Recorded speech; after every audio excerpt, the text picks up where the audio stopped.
Bugun darsimiz mavzusi hikoyani olib yuruvchi tasvirlar. Bloglar va ijtimoiy tarmoqlar uchun rasmlar, reklamalar yoki mahsulot fotosuratlaridan farqli rol o'ynaydi. Ular baqirishlari shart emas, ular g'oyalarni qo'llab-quvvatlashi, e'tiborni jalb qilishi va hikoyani so'zlardan tashqariga chiqarishi kerak. Ushbu darsda siz maqsadli o'qilishi oson va xabarga bog'liq bo'lgan tasvirlar yordamida blog maqolalari va ijtimoiy kontentni qanday tasvirlashni o'rganasiz. Boshlaymiz. Tahririyat rasmlari qanday ishlaydi? Kuchli tahririyat va ijtimoiy obrazlar odatda quyidagilarga qaratilgan. Bu fikrni aniqlash, kayfiyatni o'rnatish, tarkib bo'ylab vizual ritm yaratish, tomoshabin o'qishda davom etishi. Ular kamdan-kam hollarda tasvirlanayotgan narsani aniq ko'rsatishadi. Buning o'rniga ular xabarni taklif qilishadi, ramkaga solishadi yoki ramziy ma'noda ifodalaydilar. Ssenariy. Blog maqolasini tasvirlash. Tasavvur qiling, siz ish va shaxsiy hayot muvozanati qoidalari haqida blog maqolasini tasvirlayapsiz. Sizga tom ma'noda emas, balki konseptual narsa kerak.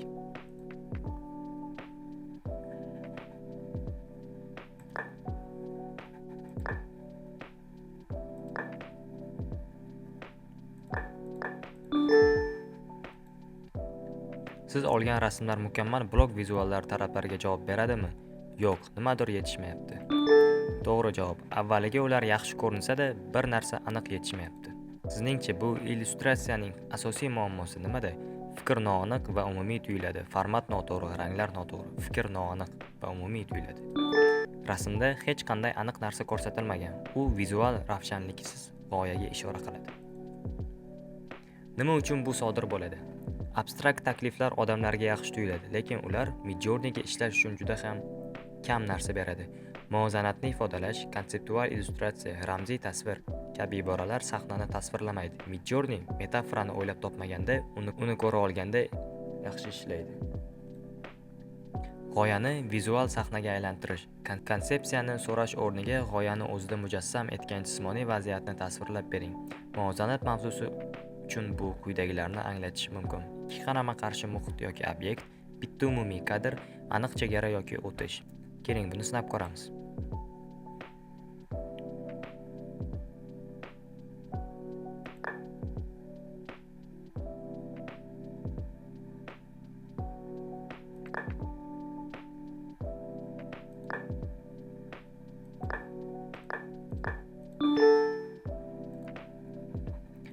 Blog maqolasi uchun ikkinchi tasvir nima kuchliroq qiladi? Bu yanada realistikroq, metafora vizual jihatdan aniq va o'ziga xosdir. Batafsil ma'lumotdan foydalaniladi. To'g'ri, g'oya sahnaning o'zida singib ketgan. Shuning uchun tasvir maqolani tabiiy ravishda qo'llab-quvvatlaydi. Nima uchun bu bloglar uchun ishlaydi? Kuchli blog illyustratsiyalari maqolani tushuntirmaydi. Ular keskinlikni vizualizatsiya qiladi, kontrastni ko'rsatadi va hissiy kontekst yaratadi. Aniq metafora o'quvchilarga mavzuni darhol tushunishga va keyin o'qishni davom ettirishga imkon beradi. Buni ijtimoiy tarmoqlarga qo'llash. Xuddi shu qoida ijtimoiy tarmoqlarga ham tegishli, ammo aniqroq ramkalar bilan. Tasvirlar hali ham hikoya qilishni qo'llab-quvvatlaydi, ammo hikoya tezroq va aniqroq bo'lishi kerak. Qiyinchilik avvalgidagi g'oyani tasavvur qilish, lekin amalga oshirish o'zgaradi. Ssenariy. Mahalliy novvoyxona uchun Instagram sahifasi. Aytaylik, siz mahalla novvoyxonasi uchun Instagram sahifasini boshqarasiz. Ular ajoyib non va xamir ovqatlarini pishirishadi va Instagramda o'sishni xohlashadi. Bu sahifaning asosiy muammosi nimada? Hech qanday muammo yo'q. Rasmlardagi yorug'lik noto'g'ri, rasmlarning sifati past. Bu boshqa ko'plab novvoyxona sahifalariga o'xshaydi.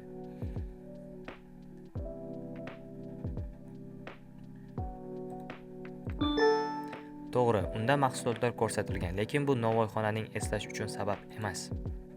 Aslida aloqani nima yaratadi? Mahalliy bizneslar uchun odamlar shunchaki mahsulot sotib olishmaydi. Ular odatiy ishlar, hunarmandchilik, muhit, kichik insoniy lahzalar bilan bog'lashadi. Biz nima sotamiz deb so'rash o'rniga, bu yerda bo'lish qanday tuyg'u deb so'rang.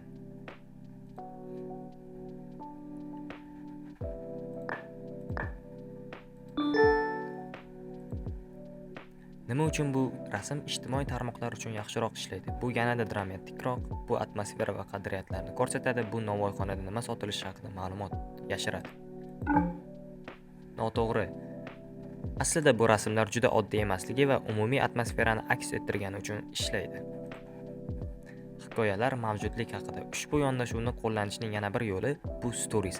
Aynan shu yerda obunachilar o'zlarini biznes ichida his qilishadi va yaqin lahzalar sayqallangan sahnalardan ko'ra muhimroq.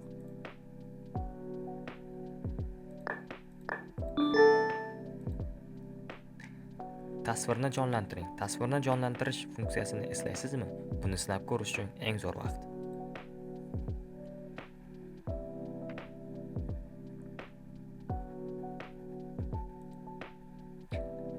Tasma tasvir va hikoya tasviri o'rtasida nima o'zgargan?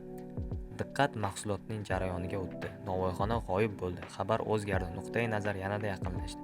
Diqqat mahsulotdan jarayonga o'tdi. To'g'ri. Yaqin nuqtai nazar insonning mavjudligi va jarayonga o'tish. Hikoya tasvirlarini chinakamiga jonlantiradi. Farqqa e'tibor bering. Tasma tasvirida joy ko'rsatilgan, hikoya tasvirida jarayon ko'rsatilgan. Ular birgalikda hech qanday to'rt fotosurati qila olmaydigan hikoya aytib berishadi. Yana bir to'rt o'rniga nima ko'rsatish kerak? Mahalliy biznes sahifalari uchun kuchli kontent ko'pincha quyidagilarni o'z ichiga oladi. Tayyorgarlik lahzalari, asboblar va teksturalar, erta yoki kech soatlar, ish izlari, masalan, novvoyxona uchun bu un, maydalangan un, bug', mijozlar o'rtasidagi tinch sahnalar. Bu tasvirlar hayotda saqlanib qolgandek va esda qolargidek tuyuladi. Nima uchun ba'zi tasvirlar biz bilan qoladi? Bu darsdagi eng kuchli tasvirlar yangilik yoki jiloga tayanmadi. Ular aniq metafora, ma'lum bir lahza va xabarga mos keladigan kayfiyatga ega bo'lgani uchun ishladi. Gap mazmunini ko'rsatishdan ma'noni yetkazishga o'tish haqida.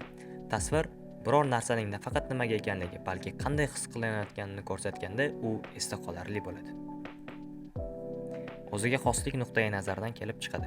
Asl vizual tasvirlar g'ayrioddiy mavzulardan kelib chiqmaydi. Ular mayda insoniy tafsilotlardan, jarayon izlaridan va makonlar yoki holatlar o'rtasidagi kontrastlardan kelib chiqadi. Bu tanlovlar tasvirlarni umumiy yoki shablonga asoslangan emas, balki jonli va qasddan yaratilgandek his qilishni imkon beradi. Keyingi qadamlar. Keyingi darsda biz hikoyalarni qanday tasvirlashni, kitoblar, komikslar va boshqa qiziqarli formatlar uchun mos keladigan vizual materiallarni yaratishni o'rganamiz. Ko'rishguncha.